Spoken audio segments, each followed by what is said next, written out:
Welcome everyone to the Lord's Environment and Climate Change Committee. We're very pleased to have with us this morning the Secretary of State for Defra, the Right Honourable Steve Reid MP, and two of his senior departmental colleagues. So before moving on to introductions, may I remind everyone that the session is broadcast live and that a transcript will be taken and made public. Witnesses will have the chance to review the transcript and, if necessary, make minor amendments. And members are reminded that they should declare any relevant interests before speaking for the first time.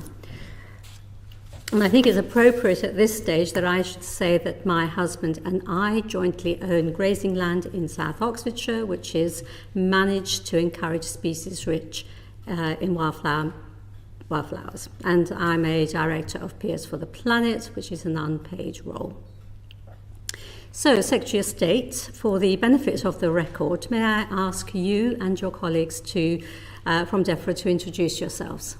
Of course. Thank you for your welcome, Chair. My name is Steve Reid. I'm the Secretary of State for Defra. And I'm Emily Miles, the Director General for Food, Biosecurity and Trade in Defra. And I'm Sally Randall. I'm the Director General Environment in Defra. Thank you.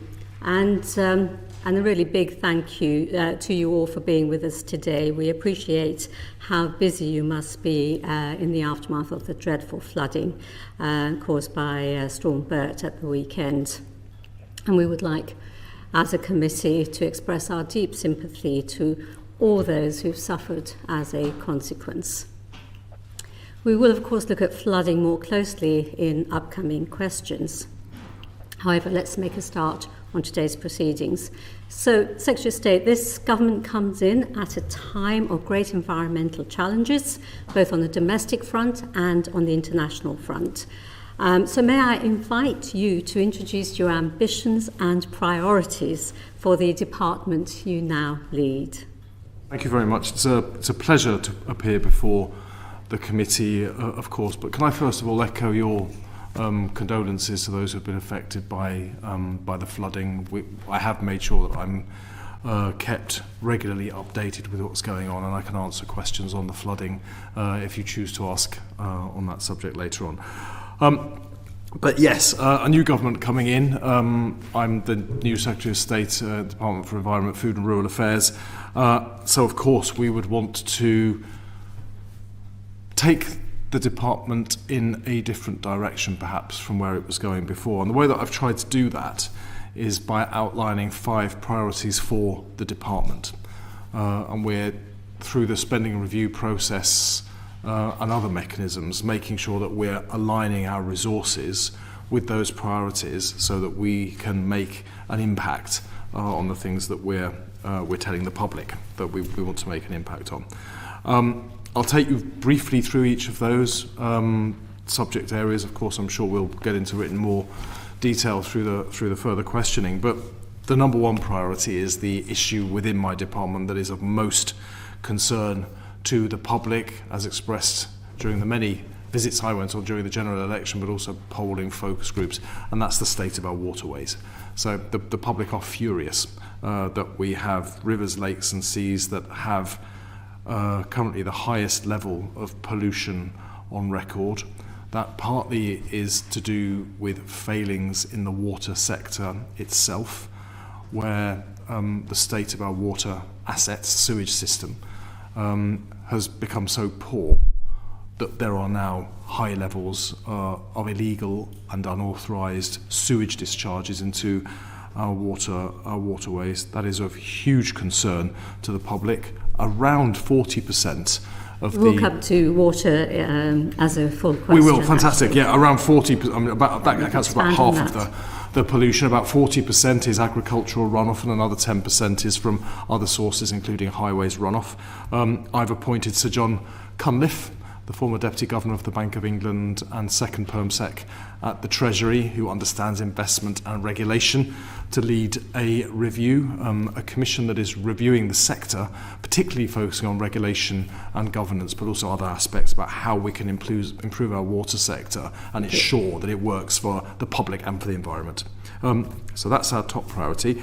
Second is the circular economy and the move to a circular economy, where this country, the United Kingdom, was falling behind many of our competitors in the world in our ambition to recycle and reuse materials. And there are many, many reasons why you would do that. Industry is pushing us to do more on that. But by moving to a circular economy, we can more quickly meet our net zero obligations. It's something like 90% less carbon to reuse a metal than to mine fresh and import it into the country. It creates jobs and investment up and down the country, funded by the private sector, building the new facilities to reuse materials. That creates new jobs, which is going to be welcome at a time we need to be growing regional economy. It reduces the reliance on international supply chains, which are becoming increasingly volatile, if we use more materials that are already in the country. And it would give our industry and business a profitability boost, because ultimately it will be cheaper to reuse materials than to use new materials. So many reasons why we would seek to pursue a circular economy. The third priority we've outlined, these aren't in order of importance, is food security as well. If anybody was not aware that food security is national security, then after global shocks like the pandemic, what's happened with Russia's illegal invasion of Ukraine, incidents around the Middle East and the Red Sea have all shown us why we need to focus more on food security in our country. So that is a priority for us, producing and supporting those who are responsible for providing our food here domestically. Fourth is nature's recovery. Our country is one of the most nature-depleted countries in the world. Half of our bird species and a third of our mammal species are at risk of domestic extinction. There is a desperate need for us to do more to help nature recover. We have to do that in a way that also supports the government meeting its other ambitions. For instance, the huge house building programme ambition that the government has outlined. We need to do that while at the same time helping nature recover. And our ambitions around biodiversity net gain would be intended to help us to achieve that. And the fifth, really underscored over the past weekend, is to protect the public, the country, businesses from the devastating impacts of flooding. And we really saw with Storm Bert the importance of that, the fact that our flood assets, flood defences are in the worst condition on record currently is a concern to the government. So we're looking at how we can focus much more on maintenance as well as building the new flood defences that the country needs. So cleaning up the waterways, circular economy, food security, helping nature to recover, and protection from flooding are the 5 priorities that we've outlined for the department. Okay, now I have here also that one of your priorities is reducing greenhouse gases. Yes, well that fits in with protecting nature. Yes, yeah. Excellent. So could I ask you, with respect to reducing greenhouse gas emissions, you will be working across government departments. Can I ask how you coordinate that work? How we're coordinating producing... To deliver all of these priorities, you are going to need to work across government.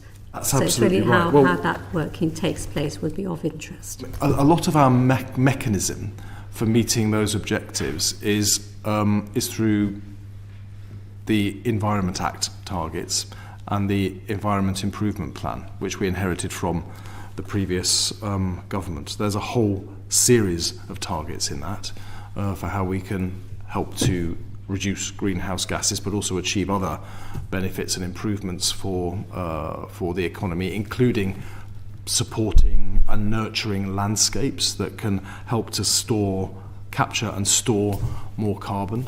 The Environment Improvement Plan that we inherited did not have attached to each of those targets a delivery plan. So what I did quite early on, after being appointed, was I instructed a rapid review of the EIP. I asked the department to work with stakeholders, including the environmental NGOs, on attaching delivery plans to them, make sure that the targets themselves were fit for purpose. I am due to receive the report on that by the end of this year. Yes, I think we will come on to that in a later question. But just so that I can finish my line of questioning here, and just to introduce you a little bit to the work that this committee has been doing in the last several months, we have just last week signed off on a report on methane. So I just want to ask you what is the department doing to bear down on methane emissions from the agriculture sector? Yes, no, I'm very aware that agriculture is one of the main sources of methane emissions. We're currently looking at what more we can do with animal feed that will reduce methane emissions from livestock. That's a piece of work that's currently in train, and I would of course be happy to update the committee when we have further information on that. The second source is from biodegradable material that goes to landfill, and we're looking to eliminate that by 2028 and are making good progress on that particular front. But again, it's a target we're working towards, and I'm sure the committee will want to keep an eye on how we're going on that. Thank you. I'm now going to pass over to my colleague, Russell. Hello, good morning, Secretary of State. Pleasure to have you before us. I just declare my interest to set out in the register that I'm a non-exec director of the water retail company. I wanted just to ask you a couple of questions on resources and finance for your department. And to start with, I'd just ask you, given the range of priorities that Defra must cover with its budget of 7.5 million, how confident are you that the department and your associated agencies and public bodies have sufficient resources to meet all the priorities for your department?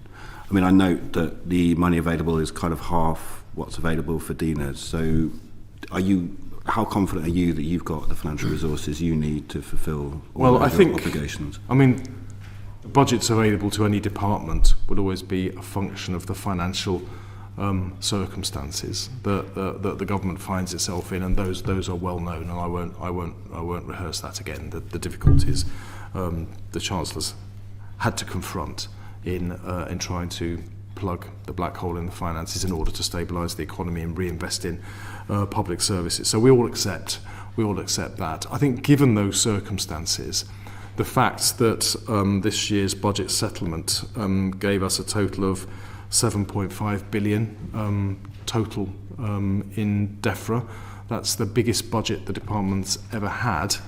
That is to be welcomed, given the difficult circumstances. 2.7 billion of that is capital, or CDEL, as they call it here. 4.8 billion is RDEL, and of that, the bulk goes to support farming and agriculture, around 5 billion pounds of that, which also incidentally is the biggest budget in the country's history for sustainable food production and nature, because of course the ELM schemes, as well as supporting farming, are also our main budget for supporting nature's recovery, as we help support farming to transition to more environmentally and I hope financially sustainable models of farming.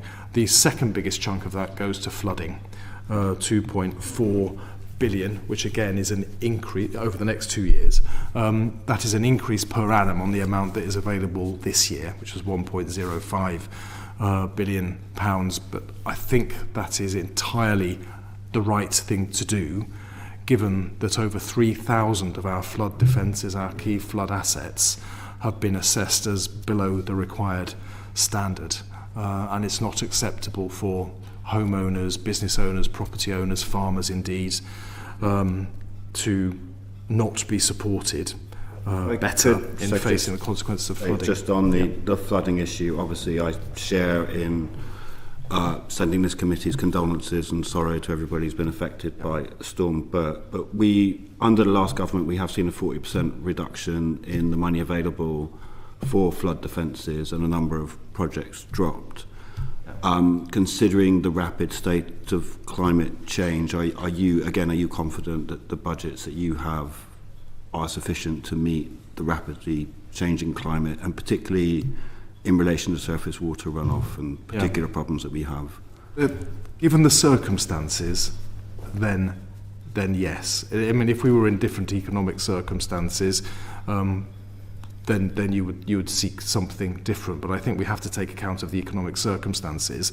Otherwise, we can never fix the causes of financial uncertainty, which has damaged the government's ability, or previous government's ability, to invest more in things that are important to all of us, like flood defences. But I was pleased that we were able to not just protect the flooding budget, but increase it for the next 2 years over what we have this year. I mean, we have to be looking at different and better ways to be managing things as well. I think it's important we're always looking in government at how we do better for less. And we have to do better for less. That's effectively productivity gain, and we need to be making every single pound of taxpayers' money work better for the taxpayers that we're seeking to serve with that. So, for instance, I think there's more we can do through the ELMS schemes to promote natural flood management. So that's planting more trees, but other things further upstream that help the land to hold more water, so that when we get heavy rain, as we have another storm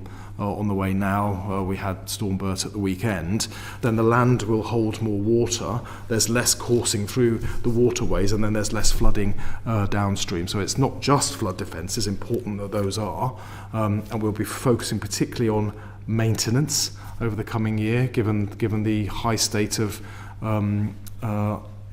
dilapidation of some of those assets, but it's also how we can look to do things differently through other budgets as well. And just a final follow-up from me. In terms of future budgets, can I take it that this is flooding and flood defences is one of the areas that you'll continue to fight for? It's one of the areas I'll continue to fight for, absolutely. And the first round of the spending review that led to the recent budget, the spending review of course continues now towards the spring statement and beyond, with a multi-year settlement in prospect, and absolutely flooding and the need to strengthen our flood defences will be a priority for me to push for through that process. Thank you, Earl Russell. I have two supplementaries, one from the Earl of Leicester and one from Lord Grantchester. Can I remind both members that the following question is on farming schemes and incentives? Earl of Leicester. Welcome. My interests as set out in the register are large mixed farmer, arable and cattle and sheep, and landowner, farm tenants, and my organisation also runs the largest national nature reserve in the country at Holcombe in Norfolk. My question is part answered by you. I'd want to know at this stage, do you have any idea what percentage of money for flood defences will be directed at hard defences, and what percentage will be directed at nature-based solutions? I don't entirely at the moment. I might bring my colleagues in on that who might have a view, but we're currently rolling out the ELMS schemes. We've changed some of the SFI schemes to increase the number of actions that can be funded from, I think it was from about 23 previously to just over 100 different actions now. That will include more natural flood management approaches as well. So we are increasing that, but that's still rolling out. So I can't tell you precisely how many are being funded right now, although my colleagues who tend to have more detail in front of them than I do may be able to add something that is helpful to that point. We're focusing this year on maintenance in particular, because we have assets, over 3,000 of them, as I say, below the standard that they should be at. It's important that we maintain those assets better. It's cheaper to maintain them now than to allow them to become to fall into greater level of disrepair and then have to pay more to get to the same point further down the line. But we're very aware too that there's a need for more and new flood defences. As a result of climate change, we are seeing more severe weather events, including flooding, and that is causing more problems for homeowners, business owners, farmers, landowners, and we want to make sure we are putting in place the defences that they would require. Would you like one of my colleagues to answer the point about? I haven't got loads to add other than Very say succinctly, yes. for the sustainable farming incentive, the 102 actions that are available, it's for farmers to choose those at the moment, and the scheme's only been open briefly, so they can select. The Secretary of State is planning to do a farming roadmap, which will then set out for the future how we might want to target those actions more specifically, and we'll be doing that bit of thinking in the next few months. You don't have any broad sort of views on percentages like We need to move on. 70% to hard and 30%? Not that I can say off the top of my head. I can go and find out some more. It's maybe worth adding, I think it's helpful, that the Environment Agency hasn't yet allocated the funding. They'll be doing that through their usual processes with regional committees engaging with local stakeholders over the next few weeks. Excellent. Thank you very much. We'll move on to Lord Grantchester. Welcome, Secretary of State. Thank you. Colleagues. I declare my interest as having a dairy holding in Cheshire and have a very quick supplementary, if I may, and noting the budget of 7.5 billion, and I'm presuming that's per annum, and aware as I am that the Treasury really doesn't like multi-annual budgets, and you made mention of agriculture having 5 billion. Well, I understand that is over 2 years. That's correct. No, you're absolutely right. I wondered whether, in terms of funding packages ahead and the long-term nature of the investments needed and programmes needed, especially towards farming and agriculture, whether you might set out a little bit of what your thinking is, whether there can be multi-annual commitments or not in this term towards the programmes, and maybe outline it to us, maybe in a supplementary note rather than expanding on multi-annual. Excellent. The Secretary of State, before you dive into that, may I bring in Lord Jay, because I think his question will also touch on that. Maybe you can take the two together. Lord Jay.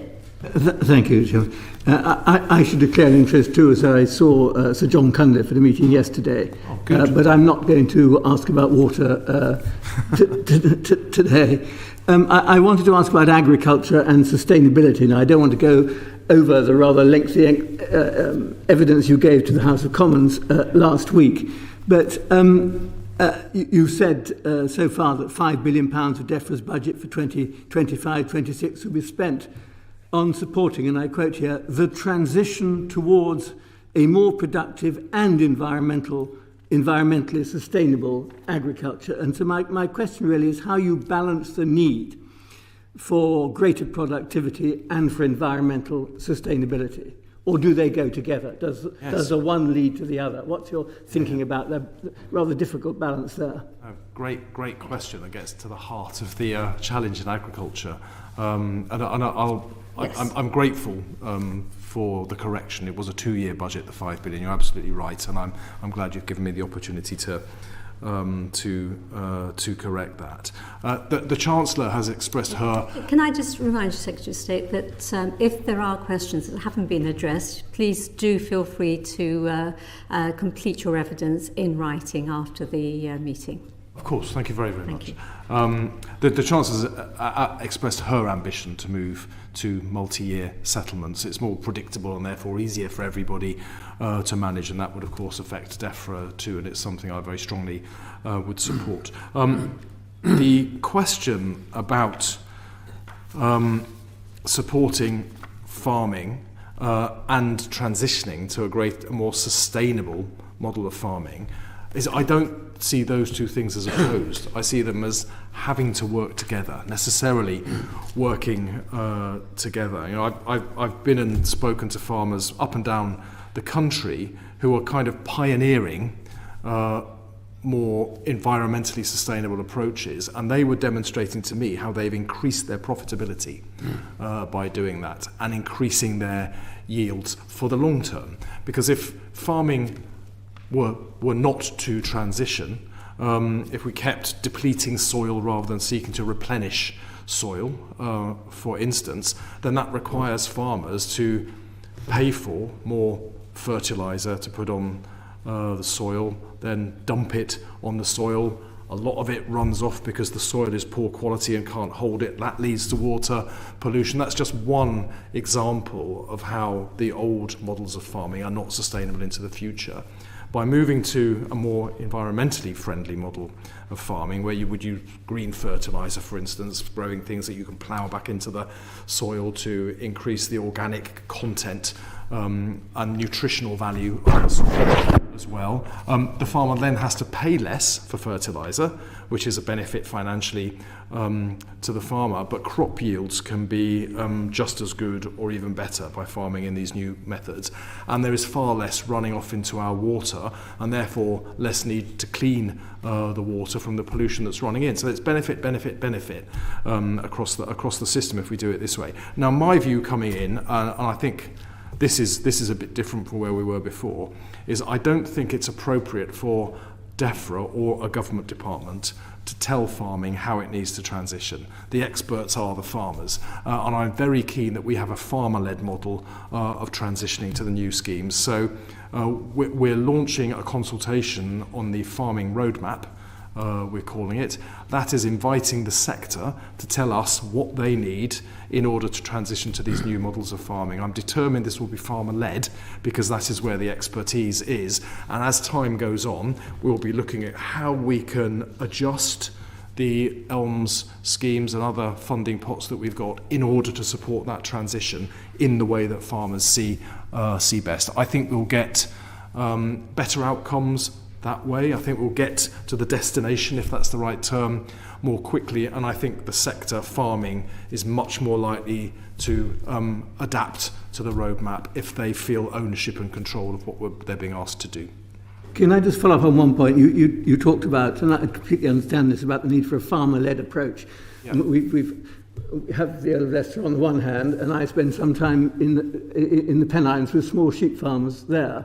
I mean, if you're a small sheep farmer in the Pennines and you're worried about runoff and so on, is ELMS going to help you? How are you going to help them, or how will they seek help for the sort of sustainability bit of their farms? Well, ELMS can help you because it can help you manage your soil differently so that the land will hold more water. It'll help you reduce your use of fertilizer so there's less to run off in the first place. It can help you build barriers along the rivers or plant along the rivers. That will stop things flowing into the river. So there are things already in ELMS. As we said earlier on, we've increased the number of actions that can be funded through ELMS, through SFI, from, it was 23 before, it's 102 now, and that isn't the end point. We can keep adjusting that to help support farmers to do the things that farmers need to do. So I don't know if my colleagues want to add to that. Yeah, I mean, for sheep farmers, there are also approaches where density of grazing can be adjusted, and there can be financial compensation for that through the scheme. Through one of the schemes. The other thing I wanted to mention is that whilst the bulk of the budget that we spend on farming is for environmental land management schemes, so this year it's about about 1.1 billion. We also have some monies that we put into a productivity and innovation side. 1.1 billion is the RDEL, so overall with capital as well, it's 1.3 billion. On the productivity and innovation side, including the Farming Recovery Fund, which is for compensation for flooding damage, it's about 290 million that we're putting through that, and that includes funding for things like the Institute for Agriculture and Horticulture, so that it's growing skills, for producer organisation support, so that they can so that they're thinking about productivity in a deeper way. So we're trying to do both and through the funding, and then of course there's the environmental regulation as well. Thank you very much. Thank you, Secretary of State. Thank you. So I have two supplementaries, Lord Trees and the Earl of Leicester, and then we will move on to Lord Frost. Thank you very much, Chair, and thank you very much, Secretary of State, for giving us your time to come here.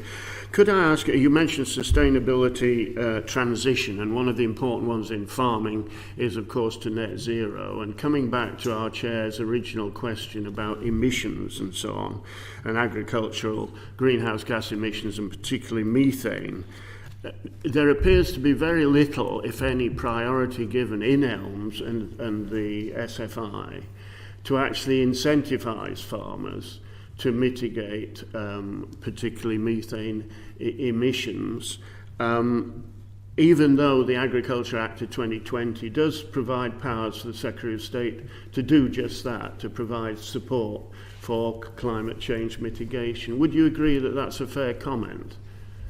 And could you do more? Yeah, well, I think that is a fair comment. We're aware that we need to do more on methane. And so, for instance, with feed, we're still working with stakeholders in the industry to explore the best way that we can increase the use of methane suppressing food products. So many of those are still in development. So this is an agenda we're aware of and where we know we need to push harder, and we're talking to stakeholders and the sector about what more we can do. I'm going to invite my colleague to come in on just that to supplement. So there are a couple of things we fund through the SFI that would help with methane emissions. So, for example, slurry management, which we fund through the broader environmental schemes, and then also if we're funding things for cover crops to maintain soil cover in fallow periods, that would also assist with reducing methane emissions. Overall, there are about 25 measures that we've identified that we think could make a significant difference to methane emissions in agriculture, of which the top, the one that would make the biggest difference, is something that would suppress methane emissions from livestock with feed products, which is what the Secretary of State just referred to. But other things like conventional breeding, doing more precise use of fertilisers, cover crops, fixing nitrogen with grass legume mixes and so on, all the sorts of things that we're looking at how to incentivise better, some of which can be done through the grants at the moment, and some of which we could amend how we approach the funding to incentivise them better. Okay. Improving health and productivity would also be a major tool. I think that's on my list as well in the 25. I think improving animal health makes a huge difference. Yeah. Thank you. Thank you. Earl of Leicester. Secretary of State, I'm glad to hear you understand the brief about regen farming and the increased profitability and indeed time available to farmers who take this up. Sometimes, yield hasn't necessarily, from my own experience, increased, but profitability and improved soil health has. Yes. My concern about referring to the budget is this huge reduction in BPS, which cynically, if I'm being cynical, frankly, would equate to the 5 billion that you've promised over the next 2 years. Really has created a timing issue. And those upland farmers, who really are at the sort of vanguard of environmental improvements, and already are fairly marginal, are going to be hit very, very hard by this timing. And I think, and I know of another farmer, 1,500 acres, his money that has been taken away from the BPS was budgeted purely to provide for the salary of an extra farm worker or a farm worker to provide all the environmental benefits, and that's been taken away. So there's a lot of damage has been caused by the budget vis-a-vis farmers' ability to enact environmental works. Yeah, and I won't shy away from the fact that the budget involved a lot of difficult decisions, and you've just described the impact of some of them. But I think to go back to why that was, in order to seek to stabilise the economy, plug the multi-billion-pound gap in the public finances, and find money to invest in broken public services, particularly the NHS, that farmers and people in rural communities use, of course, every bit as much as everybody else. We've had to take some difficult decisions. In Defra, looking at the farming part of the budget, the farming budgets, it seemed to me better to focus on the ELMS schemes and protecting that, because that is the levers we have to support farming to transition to models of farming that will be more sustainable financially as well as environmentally into the future. And therefore something else had to give, and I'm afraid that was the basic payments scheme, which in the round offers less value for money than the SFI or other ELM schemes. Now, in managing that reduction, we sought to protect the smallest farmers the most, because we were aware that they were the ones that would be most reliant on this source of income and find it harder to be able to adapt. So we sought to protect those people through this scheme. I was encouraged that Tom Bradshaw, the president of the National Farming Union, said publicly that he thought we'd done the right thing in the balance we'd found between the two for the reasons that I just outlined. But I don't resile for one moment from recognising the difficulties that these decisions have caused to some farmers, particularly hill farmers, smaller hill farmers, in the way you've described. Is it fair to say that the Treasury made those difficult decisions without a great deal of reference to Defra? No, that isn't true. No, I mean the budget is an iterative process. I'm sure you'll know that, and it would be inappropriate for me to go through those conversations in detail. That the whole government endorses the budget before the Chancellor announces it. I thought, in looking at the balance between the ELM schemes and the basic payment schemes, it was the best thing to do was protect the ELM schemes and therefore ask basic payments to take more of the strain. And the fact that that was then endorsed by the President of the National Farming Union helped reinforce my view that we'd done the right thing. Lovely, thank you very much. We'll move on to Lord Frost. I think it's on nature still and ELM schemes, so do you think your question could wait? Well, it really just follows on from the ones that we've just had, if that's all right. Okay, well, if you can ask your question quickly, that'd be great. Sorry, Lord Frost, we'll have to wait a little bit longer. Lord Frost. Actually, your department has actually paused the capital grant scheme. I'm sorry? Your department has paused the capital grant scheme, the scheme that underpins the ELMS. Yeah. And there's some unease amongst the farming community about this. I wonder if you can comment on when the pause will be lifted. And you also talk about rationalising and simplifying the scheme. I wonder if you can give some insight into what that would mean.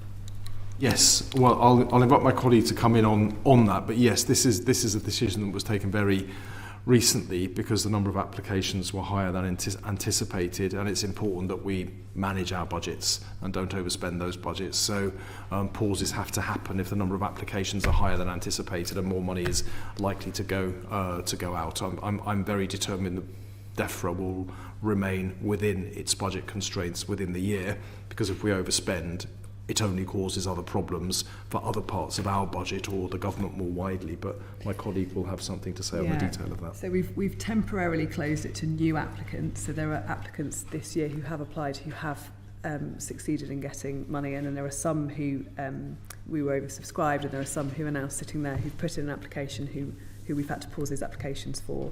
In early 2025, we'll be reviewing that situation and getting in touch with the existing applicants, and then we'll take a decision later before the beginning of the next financial year about when to reopen. It's just about managing budgets. In some respects, of course, those grants are actually at the very heart of what it is you're trying to do, which is improve through the... Oh, no, it's absolutely right. It includes things like agroforestry actions that we'd added. There are some that are still open, so we're keeping the peat grants open and woodland health stuff open, and there's a bit more detail in our press release yesterday about that. But the main sort of 75 capital items that we had offered have been paused for now. Yeah. And the SFI schemes more widely are open now, and people are applying for those. And it is disappointing whenever you have to pause something, but it's very, very important that we remain within budget. Given the financial circumstances that we're in, we can't allow some parts of the budget to overspend and causing knock-on effects on other budgets that we then have to cut. So we're simply trying to manage the budget within the financial year. Before I move on to Lord Frost, I'm going to use Chair's prerogative and just ask a quick follow-up question. I wanted to ask about the grant for farming in protected landscapes, the FIPL grant, which is due to end in March 2025. Can I ask what the government's intentions are with respect to that going forward? Yes, well, we've extended the advice support beyond next March. We haven't made announcements other than that. That will come in. That will come in due course. We recognise the importance of FIPL to those farmers and others that are interested in those landscapes, and of course the contribution those landscapes make to our wider environmental ambitions as well, including 30 by 30. So it's something that we're keeping a very close eye on.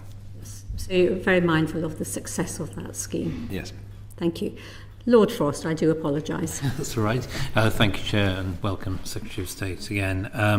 I declare an interest. I'm not sure it's entirely relevant, but I declare it anyway as a trustee of the Global Warming Policy Foundation. I wanted to ask a bit further about this question of, I suppose, the trade-off between the ELMS schemes and paying for public goods and actual food production and security. Yeah. Because if I understood you rightly just now, you were rather denying that there was such a trade-off, at least in the medium and long term. But I must say, certainly, farmers I speak to around the country say there is a trade-off, and there are different incentives upon them. And I note that the NFU's vice president was saying some time back that certainly for arable farmers, some of the best paying options are where you take land out of production. So I just want to ask a bit further, are we sure there isn't a trade-off between public goods and food production and the connected food security issues? Yeah. A lot of what Defra does is actually about trade-offs. We're always balancing different interests there, and I think there is a trade-off. There is a trade-off, but I think it can be managed and balanced. Is the best way to put it. I think as it was originally envisaged, the ELM schemes were paying farmers to do things to promote the restoration of nature. So growing flowers is how some of them will describe it to you. It goes way further than that, of course. It wasn't. I think it was always intended to then move towards supporting a transition in farming to more environmentally and financially sustainable models for the future. My view is that got lost a bit along the way. And what we're trying to do with the farming roadmap is restore that as the vision where we want to get to. So we balance what you're describing as trade-offs because they can work well together in the interests both of food production and nature restoration. I think they did get a bit out of kilter, if I'm really honest. So the increase in actions that you can be paid for through SFI is a move in that direction, but the purpose of the farming roadmap will be to go much further along down that road. I think, for instance, we're not clear about where we want the sector to get to or when. And I think if you're not clear about your destination, who knows what destination you might end up at. So I'm very keen that we should work with the sector in a way that is co-producing the whole programme so that we can be much clearer for ourselves, for them, for the public, about what that money is doing, how it's supporting farming to get there, how it also supports for food security. So you are right, there are trade-offs here. We're trying to balance them, and I think this new co-produced approach to defining the farming roadmap will mean that farmers can feel and be in the lead about the journey that we all know we need to go on. Does that help? Yes, yeah. Thank you. It's encouraging as far as it goes. I guess one of the big factors as you develop policy in this area, maybe I'm anticipating the roadmap, is to what extent the government thinks that the country should aim at food self-sufficiency. Now, obviously, we're never going to get 100% food self-sufficiency, or probably even close to it, but does the government have a view on whether we should be trying to increase self-sufficiency? Is there a target number, or is food self-sufficiency and security sort of just a function of lots and lots of other policies, and out of the end of it comes a food production number? Yeah, I mean, really, really interesting points you're raising. I'm going to point to two things. One relates a bit to what you were saying earlier, and then I'll come straight onto the point you're raising now. We're also going to publish early in the new year a land use framework, and that will be looking at how we balance the use of land for food production with the use of land for nature recovery, but also working with colleagues in the Department of Housing and Communities and Local Government and DESNES, how it takes account of the energy infrastructure spatial plan and the development spatial plan as well. We've got a limited amount of land for the many uses that we demand of it, and without some kind of guiding strategy, it's very difficult to make sure that we're going to achieve all the things that we ask of the land as a country. So our land use framework will be published, and I think that might help. Where you made a comment earlier on about agricultural land being taken out of production, that will help us to ensure that agricultural land is protected for food production. The second point you moved on to about food security, I think food security is about security of supply of high quality, affordable, accessible food. There's a balance between what we produce domestically and what we import. We can't produce all of the food that we want to eat because of the size of the land available with the kind of food that we want. Some of it just won't grow in this climate. So of course we're going to have to import some things. So it's always going to be about a balance. I think a land use framework can help with that, but so could a much more explicit food strategy. And the government hasn't had an explicit food strategy. It's something we are in the very early stages of working towards. And that will be not about telling people what they can and can't eat. It will be much more about ensuring that people have informed choice, information to allow informed choices, and then access to high quality, affordable and accessible food where they need it. And we're working across departments, particularly with Department of Business and Trade, Department for Education, the Department of Health and Social Care, as to what that food strategy would need to look like. Okay. Thank you. I see Russell would like to come in. Do you think you could hold your question? Because at the moment, I think Lord Tree's question on land use strategy will be very useful. Thank you, Lord Trees.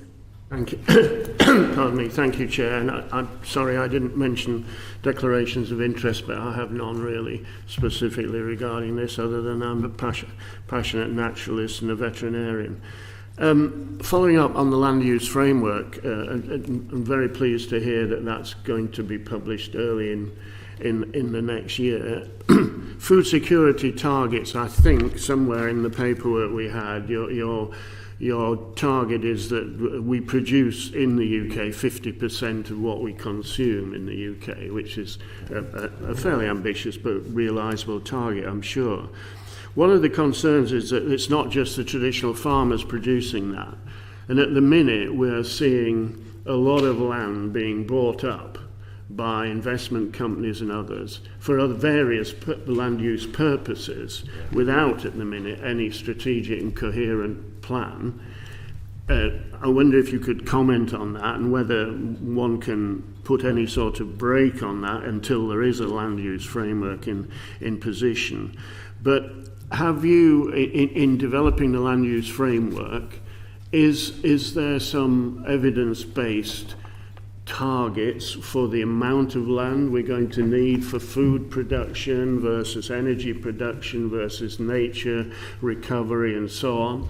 Or is that a bit simplistic? Although I notice in some of the papers that it's estimated that 3% of utilised agricultural area would be required for a grass buffer strip or flower mix. So somebody's obviously gone into some detail to try and quantify the land needed roughly. Yeah.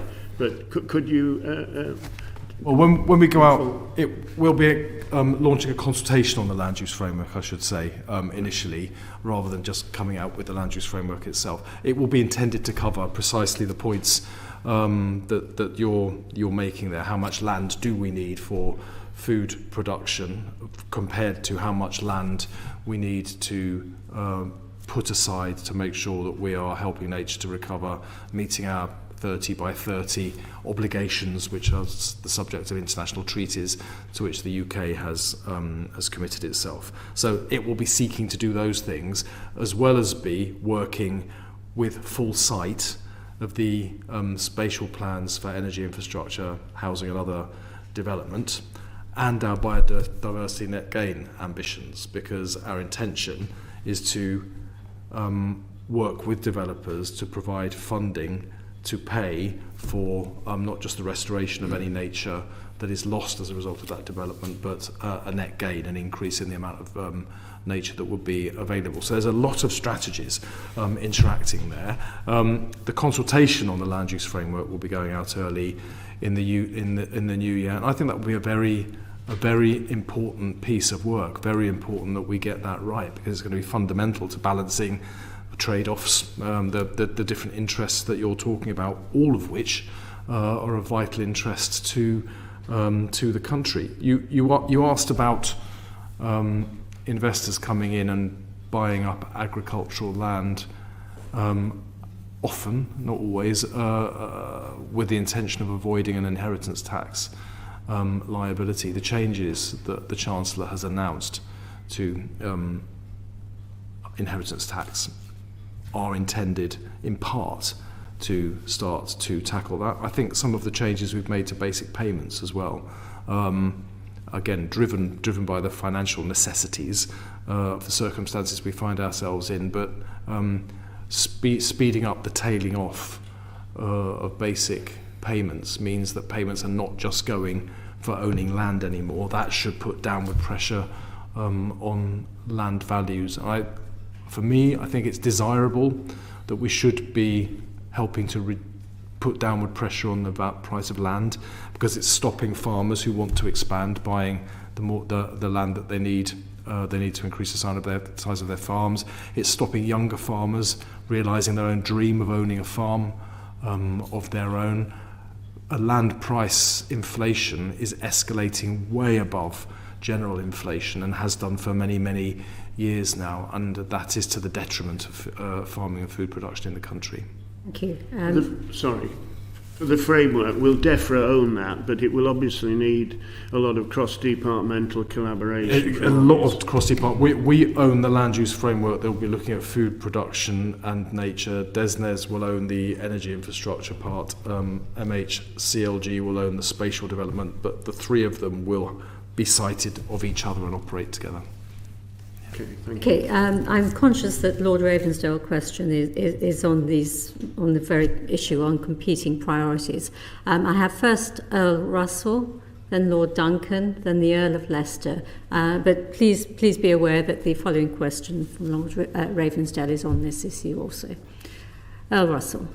Just very briefly, Minister, just going back to the trade-offs between food security, could you just comment very briefly? We've had the lowest harvest since 1988 this year. Could you just give us a comment on that side of the trade-off as well, and what your department is doing to continually monitor our food security and predictions going forward for the impact of climate change on it? Yeah, absolutely. We are going to need quick questions now, quick answers. Quickly then. So the flood defences that I was talking about earlier on would help with that. I was very pleased that within the budget we were able to allocate 60 million to the Farm Recovery Fund, which is to help those farms that were many devastated, isn't too strong a word to use, by the floods earlier in this year. Similar things may happen again over the coming winter. We hope not, but we don't know. So it's really important that we're all focusing on those flood defences, the maintenance of the existing assets, the building of the new assets that we need to help farmers as they adapt to the impacts of a changing climate. And as you say, the harvest this year really demonstrated the problems that started to create for us, and the need for a balance between domestic food production and what we import.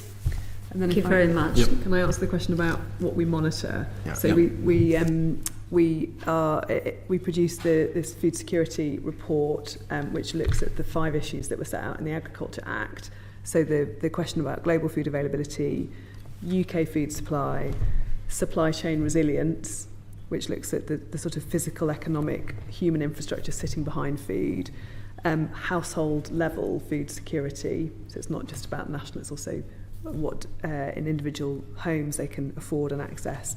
And then the question of food safety and consumer confidence in the food. So, if the food was fraudulent or if it was filled with E. coli, then we wouldn't have food security either. So we collect all of that information, and we're due to publish that in the next month or so for the next iteration of the report. That's a sort of big picture piece. And then day by day, we are monitoring in the department particular supply chain shocks or particular commodities or issues, which we're using in a much more tactical fashion as well.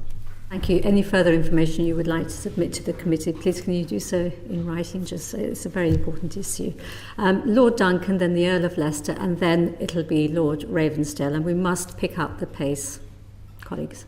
It's a very quick question. Are you comfortable that no land will be taken out of productive farming as a consequence of the inheritance tax changes? I think the measures that we're putting in place through the land use framework will help to ensure that land is kept in agricultural production. I think the biggest source of land going out of agricultural production isn't the changes that have just been made. It's the fact that there's too big an incentive to non-farmers, wealthy people, to come in and buy land as a means of reducing their inheritance tax liability. So last year, the majority of agricultural land that was sold went to non-farmers.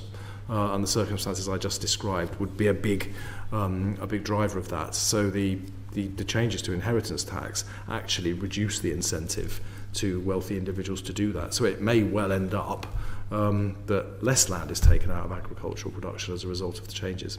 Your argument is that this might actually be good for productive farming. This might actually be a benefit to the farming community rather than a loss to them. Well, I think if we can stop this upward pressure on land price inflation that stops farmers buying land, either existing farmers or young farmers who want to own a farm of their own, and reduce the incentive for wealthy individuals from non-farming backgrounds to buy land to avoid their own tax liabilities, then that's got to be good for farming and for food production.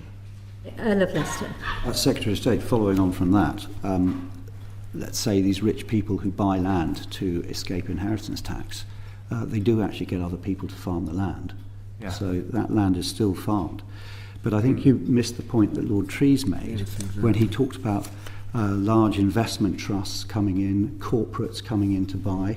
And those large organisations have something in common with other large organisations, landholders like the MOD or the National Trust, is that they don't die. So there's a distinct disadvantage being placed on the private landowner. And for you to believe that what you're proposing to do or trying to do is going to reduce land value significantly to allow new entrants into farming as somebody who's actually going to buy land is for the birds. Well, I don't agree with that. I won't rehearse the arguments I made before, but I do stand by them. The more general points you make about inheritance tax, well, that applies generally, not just to farming and agriculture. Thank you. I think we'll move on to Lord Ravensdale. Thank you, Chair, and welcome, Secretary of State. I first declare my interest in the register, including as a Chief Engineer working for Atkins Realis in the energy industry. Now, one of the biggest obstacles to the government's number one mission of economic growth is actually getting stuff built, getting large infrastructure built, and I think that's well recognised by the Chancellor. Growth is the problem, investment is the solution, but there are a number of examples where environmental permitting and regulation has actually made it very difficult to do that, to get large infrastructure built. I mean, lots of examples, but for example, the £100 million bat shed on the high-speed 2 line, the acoustic fish deterrent system at Hinkley Point C. Everyone has their favourite examples, but some of these things are having a direct impact on other areas of our environmental targets, such as net zero and the ability to build energy infrastructure. Now, obviously, that environmental regulation is important; it's there for a reason. But there is an argument that it's gone too far one way. And often the problem is that the regulators, that they do consider the impact on the specific sites of its infrastructure, but not the broader benefits, for example, to climate and the environment. So I'm interested to get your views on that and actually what work is ongoing in the department to try and swing that balance and allow these large infrastructure projects to get through the planning system and through environmental regulation. Thank you for the question, and I recognise the problem that you're describing. I asked Dan Corrie, who's the former head of the Number 10 Policy Unit, but also has a lifelong interest in regulation, to lead a review for me of Defra's regulators. And the two things I asked him to look at were, one, fitness for purpose. Are they doing what they should be doing, what they were set up to do, or has their reach grown since they were set up? But secondly, do they or do they not promote the government's wider missions, particularly the growth mission? So that review, I think I'm due an interim report early in the new year and then a final report later in the spring.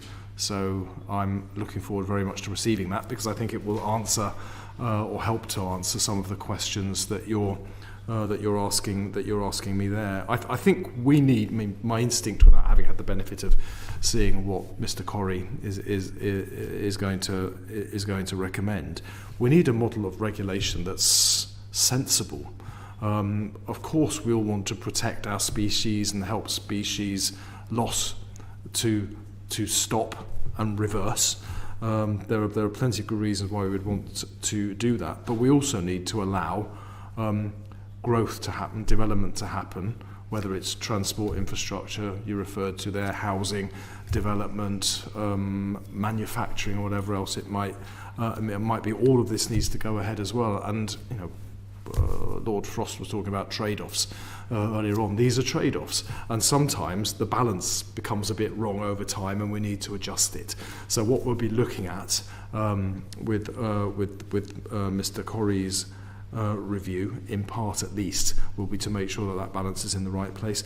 I've invited the environmental NGOs to work with us on this as well. I don't want people to think that we're in any way trying to reduce back the scale of our ambitions on habitat or species, support for habitats or species, but I think it's important that periodically you do look at the balance to make sure it's right.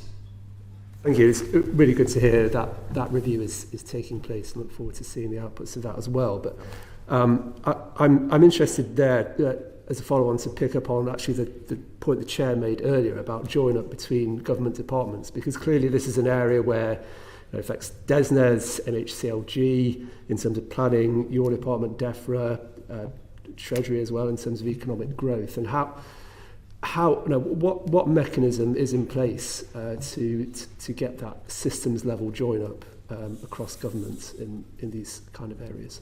Well, we have a cross-departmental group that looks at precisely that. I mean, one mechanism that's coming up the tracks quite fast is the Planning and Infrastructure Bill. So some of this can be located in that, and the various departments that you described have all got an interest in that and are all speaking together to make sure it comes out in the way that is optimising all the outcomes that we can hope to achieve. Could I just add, just in very practical terms, my team spend much of our days sitting with colleagues from the Energy Department, with colleagues from MHCLG, working through the detail of Planning and Infrastructure Bill, working through the spatial planning aspects of the clean energy mission in particular, working through the details of where there are regulatory barriers, where those can be addressed through better mechanisms without reducing environmental protection. So it's very much a focus of our day-to-day work.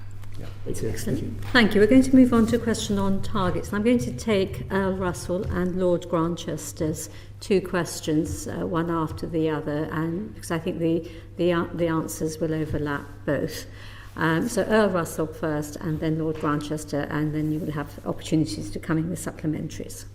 Yeah, good. I'd like to ask you, Minister, Secretary of State, to provide an update on your review of the Environmental Improvement Plan, and to ask you how you ensure that progress will be made on the imminent 2028 and 2030 targets, particularly in light of recent spending cuts that have been announced. And related to that, I really wanted to ask you about the Office for Environmental Protection, who were very critical of the Environmental Improvement Plan.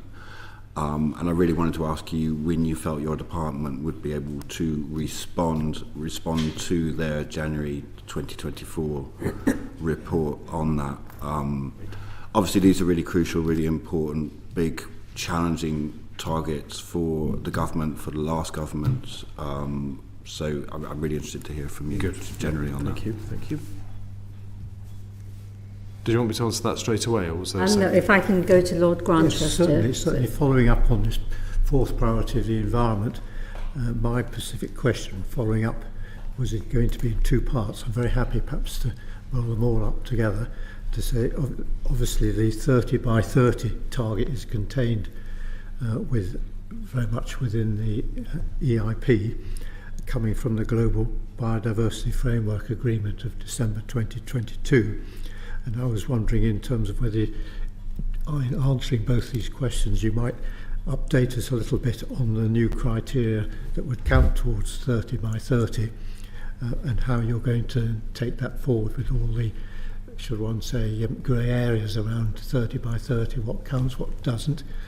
And then following on from that, the role of English nature within it, which was severely curtailed under austerity. So you're confident English nature will be resourced to really get a grip of it, to be able to inspect and then draw up these plans for 30 by 30 in these specific areas. Thank you for the questions. I'm sure my colleague will want to add something further to my response, if that's okay with the chair. But yes, the environmental improvement plan. When we came into office and I looked at that, I discovered it didn't have delivery plans attached to the targets. And if you don't attach delivery plans to targets, you never achieve them, which is why the OEP, in their last review of the environmental improvement plan, found that something like 96% of targets were being missed. That's inevitable if you don't have a delivery plan. So I ordered what I called at the time a rapid review, but I'm not going to get it until the end of the year, of the targets and how we can start to attach delivery plans to them. And we invited the environmental NGOs and other stakeholders to participate in developing those delivery plans. So you'll have something much more robust, so will I, so will the OEP once those are available. And indeed the OEP have been extremely helpful in providing advice and guidance to us in how to make those delivery plans robust. So I've spoken with Dame Glenys Stacey, myself directly, about this. She's very supportive of the approach, and the OEP their advice has been invaluable. So I hope that will be of interest to the committee when we're in a position to publish that. With the 30 by 30 targets, we remain committed to that. The EIP will be one of the means by which we can ensure the resources are allocated to delivering that. Our work on protected landscapes is very important in that regard as well. The previous government included all land that was within SSSI's as land that met the 30 by 30 criteria, but of course it didn't, because some of it is not recovering or is not in a good state. So we've kind of shifted the baseline, so it no longer includes land in SSSI's that is not up to the standard that is required. So we have a more realistic view of the targets that we need to achieve. That makes achieving them more ambitious, but I hope the realism of attaching delivery plans to them will help. And the revised EIP will be published at the time of the spending review in the spring, because it's very important we don't publish ambitions and delivery plans that don't have resources attached. So we will delay it slightly to coincide with the next phase of the spending review, so that you and other people who are interested can see that we've allocated appropriate resources to the delivery. I hope that makes it more realistic and more robust and moving forwards. Resources for English nature to be able to get for natural England, yes. That's part of the spending review as well. But if I can hand over to my colleague. I was just going to add one additional point. You asked when we would reply to the OEP's annual report, which we would do before the deadline in January 2025. But of course, alongside that, we have proactively invited the OEP to be part of this review that the Secretary of State's commissioned, which goes beyond their statutory remit, but as part of their statutory remit, we're able to ask them for proactive advice, and that's what we've done in this circumstance. It's just a very final point for me. Could I ask why there were no delivery plans attached under the last government, and what impact on budgets your review and how you will just assess that process? You'd have to ask them. I don't know why previous ministers So I guess announced that's fair targets. They enough. didn't have delivery plans attached to it. From Seems your like point of view, it's folly absolutely to me. essential. Yeah, I don't know why. Thank you, Minister. Excellent. Thank you. We're going to move on to a very important topic now on adaptation. Baroness Whittaker. Thank you. Good morning. I should declare that I live in a national park, and as a matter of fact, Defra's maintaining of the flood defences on the riverbank at the end of my garden is extremely energetic, so it's working there. Adaptation. It's not listed among your priorities, Secretary of State, but presumably it goes across all of them. Can you just tell us how adaptation is being considered within the department, and what you're doing to embed adaptation in other government departments? And as part of that, I hope you'll be able to tell us how effective the Climate Resilience Board has been in pushing for cross-departmental working on interdependent climate risks, and how this is being coordinated also with the devolved administration, the whole national picture. Yes, in 2 minutes. It's a huge agenda, absolutely, and it's a really important one as well. And Defra has a lead role in coordinating on adaptation across government. But that, of course, means that a lot of the work is not just within Defra. So I'm sure my colleagues will want to comment on the work that they're doing with other departments as well. But within the department, of course, some of the work I described earlier on around improving our flood defences is helping to adapt to the much more severe weather, the greater frequency of severe weather events that we get as a result of climate change, and the damage that that's causing to food production or people's homes or businesses being kept safe. Looking forward to the house building programme, 1.5 million homes during the lifetime of this government.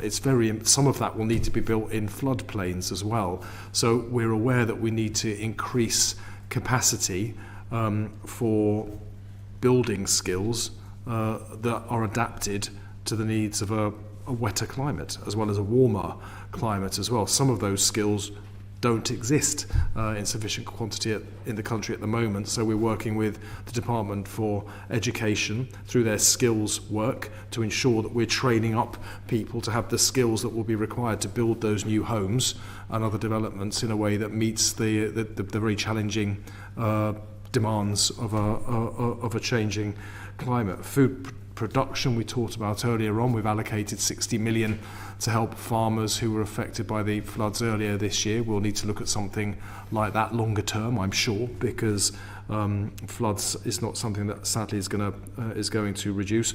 Water infrastructure, really important. So the department will be making a huge contribution to economic growth when at the end of the current price review period for water, which we anticipate will unlock upwards of £88 billion investment from starting next April, private sector investment in improving our water infrastructure. That's not just upgrading the existing crumbling infrastructure that is largely responsible for the state of illegal sewage discharges. It's also building the new infrastructure that we need to allow development to go on, for instance, around Cambridgeshire, where there's insufficient clean water supply, or Oxfordshire, where there's insufficient sewerage systems. All of that needs to work much better if we're going to be adapting to climate. We're getting more rainfall in some parts of the country than others. We need to put in place the infrastructure that can transport that water from where it's landing to where it needs to be used. We have very interesting models like the Thames Tideway just outside this building, not visible because it's underneath the river, but a really interesting and very successful collaborative project between different tiers of government and the private sector, where a huge and ambitious scheme was delivered on budget and on schedule. So there are models like that we can look to for some of this other infrastructure. And then last comment I'll make, but within our urban areas, as temperatures are rising, part of our tree planting program, we can provide more canopy cover that way as well, so sheltered spaces for people that are walking around in the outside. That will help to maintain communities and businesses, I think, as the temperature keeps increasing. So that's some of the Defra work that I'm more aware of. My colleague will be able to talk more about some of the cross-government work. I'll be really brief, but just two things to mention on cross-government work. Firstly, the National Adaptation Programme is the mechanism that Defra owns on behalf of government to track each of the 61 risks in the risk register and to make sure that there are plans and processes in place to adapt to a changing climate. But probably some of the more important things we do are where we don't just go through individual risks, but we try to build climate adaptation and resilience into the everyday work of departments. For example, now the Green Book, the Treasury's Green Book, when you have to assess a spending proposition, you have to take into account climate risks, into whether the project that you're putting forward is going to work in 20 years' time. So it's through those structural ways that we're trying to embed it across government. Thank you.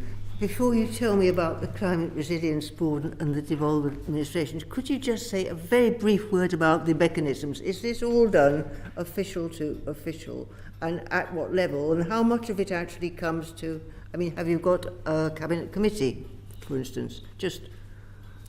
Well, we have the Net Zero Mission Board as well, which I'm attending later today, as it happens, chaired by my colleague Ed Miliband, but there are a number of us that are permanent members of that, and that is where we talk about climate adaptation as well at a ministerial level. You know, as inevitably a lot of the detailed work is done by our officials, yes, who then will take direction from the work of the mission board. But you know, it's opportune that you ask that particular question because we're meeting pretty much straight after this committee. It's this afternoon. Yes. Did you want to add anything about the only, I think you just mentioned devolved administrations, that the National Adaptation Programme is a UK government document, so we do work closely with the devolved administrations on that.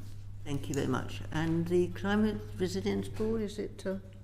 The Climate Resilience Board is one of the official level structures that sits underneath those ministerial-led mission boards, yes. And the other national governments, the devolved administrations, how do you work with them? So our team pulls together their contributions. Obviously, we have a degree of adding up to do to make sure that we're putting in place the same structures and processes, and that's one of the things that our team pulls together. But we can certainly give you more information. That would be helpful if you could do that in writing. And also, if you have something a little bit more specific on objectives and targets, the sort of thing which the Climate Change Committee got a bit aerated about it. We did. We can say a little more about what the future approach might be to that when this government reviews the next adaptation programme. Yeah. There's also a standing meeting that the Secretary of State has with his counterparts in devolved administrations where they cover all issues related to Defra. Yeah. Thank you. But we're very aware of the Climate Change Committee's concerns about this area and are seeking to address those. We shall hear more about that from you, I hope, then. Absolutely. Thank you very much. That's indeed very good to hear. So it would be good if you could write to the committee about those concerns and how you're addressing them.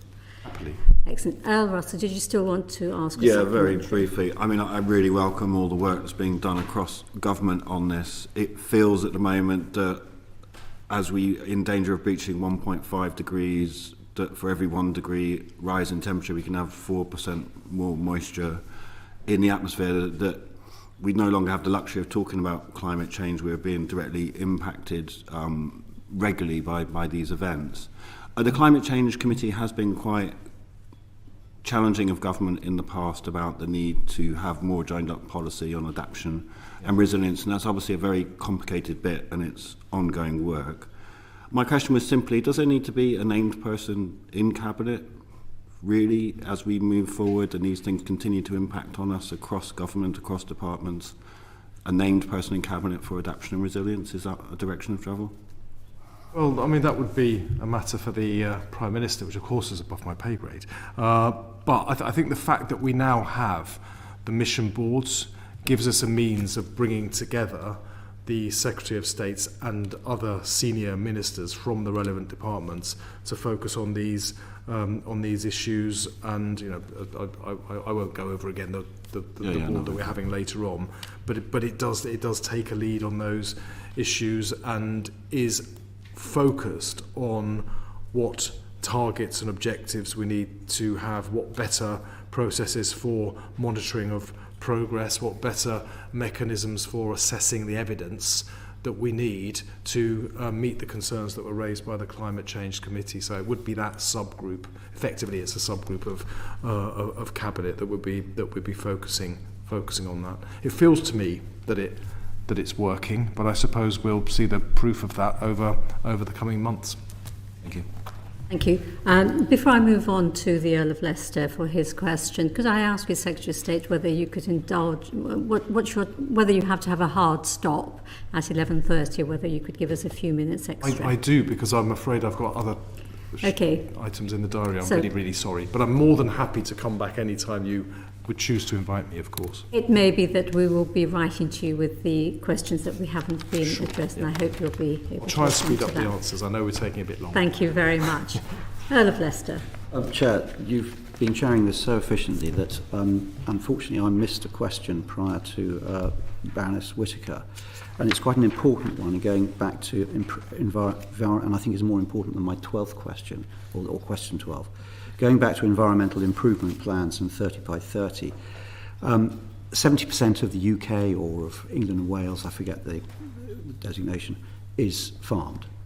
And that is primarily by private individuals. So I was a bit disappointed to hear that with regard to the environmental improvement plan, you said you have called in environmental NGOs to help deliver. And other stakeholders. And other all stakeholders, because I think that's very important. You didn't mention other effective area-based conservation measures, and how do you think they can help, or indeed would you bring them in to help the delivery of 30 by 30? What do you think? Did you have a specific in terms of the other schemes and other protected landscapes? And yeah, other effective area-based conservation measures are areas of land which aren't designated, and I think it's clear there's a point we need to make that just by Natural England designating some land doesn't mean it's in good condition. So we're developing our analysis of 30 by 30 to work out what it's legitimate to take into account. We wouldn't want to just count anything that takes part in kind of any scheme, but we do expect that some of the measures, for example, where we might have people participating in landscape recovery schemes or in higher tier of countryside stewardship, depending on the activities that are taking place on those land, may well count towards activity under 30 by 30, even if they are not a designated site and a triple SI or within a protected landscape. So it will be looking at what is happening on the land. Has it got the management measures in place? Is it protected? Is it protected for a significant amount of time? And some of those schemes, particularly if perhaps they've already been under that kind of management for a period of time already, may well contribute to 30 by 30. But that's the detailed analytical work that's going on at the moment to make sure that we're broad enough that we recognise where a contribution is being made outside of a designation, but that we're also willing to stand by it, and we've got confidence that the land really is protected and managed, and those criteria that were set out in the summer are critical to you are making aware that assessment. of those other areas? Yeah. Good. Okay. Right. Well, to the main question is all about nitrogen, and reactive nitrogen in the atmosphere has more than doubled since 1970. We have a 120% increase, whereas the world's population has only increased by 78%. So we actually are beginning to have quite a problem with the amount of nitrogen. So what plans do you have to reduce excess nutrient pollution in waterways, and specifically to meet the 2030 target to halve excess nitrogen pollution? Yeah.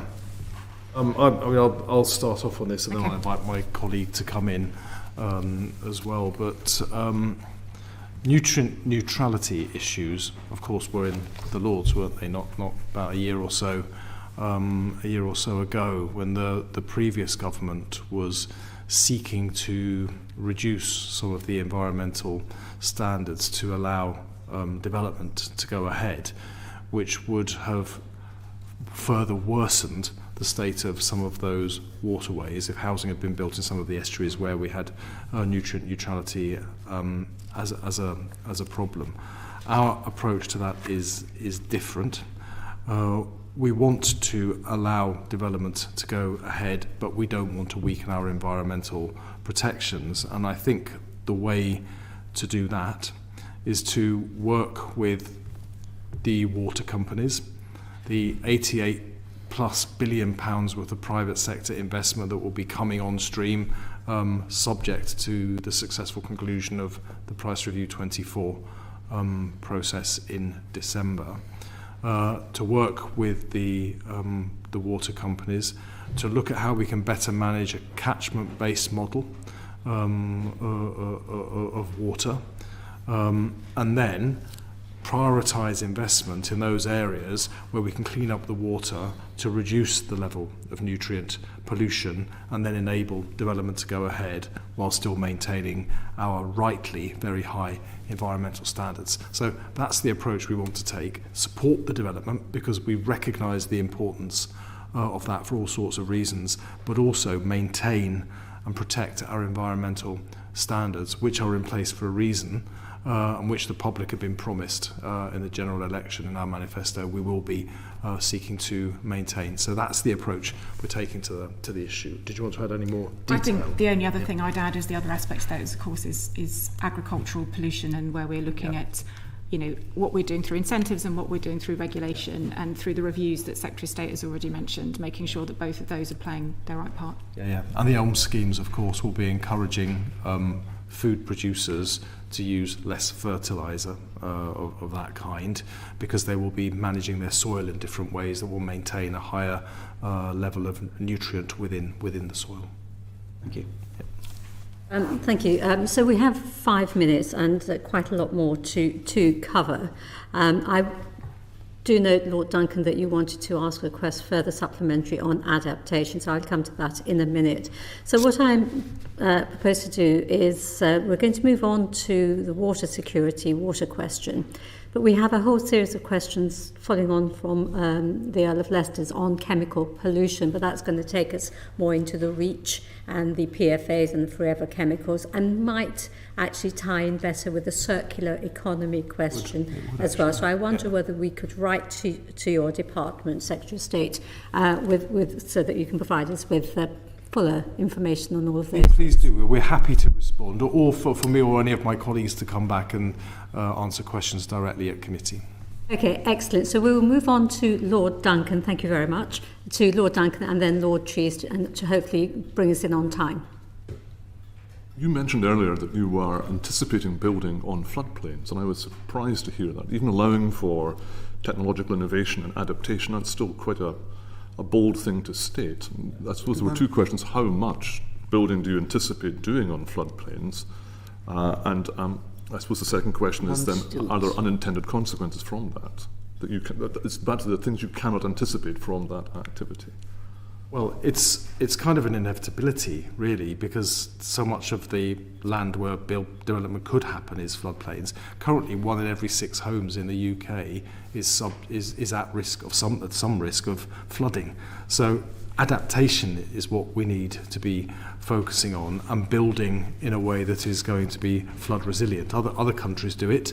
I'm due to visit the Netherlands to have a look at how, world famously, they manage building and development in areas that are prone to. My concern is if 1 in 6 are on floodplains and they're at risk now, might it not be better to focus on making those resilient through the adaptation rather than building on fresh floodplains? That was my thinking. It's very difficult not to, because of the makeup of the country. It's very difficult not to do that, but it's manageable if you have appropriate flood defences in place, if you're building in a way that is going to be flood resilient. As I was saying earlier, we know that we need to develop more building skills within the workforce so that we have the people that will be able to do that. The Planning and Infrastructure Bill will be addressing this in more detail as well, so you'll be able to see more of it coming through that way. But it's difficult to see how you could do the scale of building that the country needs without some of it at least being on floodplains. And just the proportion you anticipate on floodplains? That will depend on where the applications come in, but that will be subject to the developers and then the planning authorities. Thank you. Before I move on to, I think it's the Earl of Leicester for water security, just a very quick question. You are on house building. You mentioned the 1.5 million target. Can you reassure me that these houses will be future-proofed and they will be net zero ready, particularly in terms of heating and energy provision, solar rooftop? That would be for my colleagues in the Department for Housing, Communities and Local Government who are leading on the planning you work and infrastructure closely bill.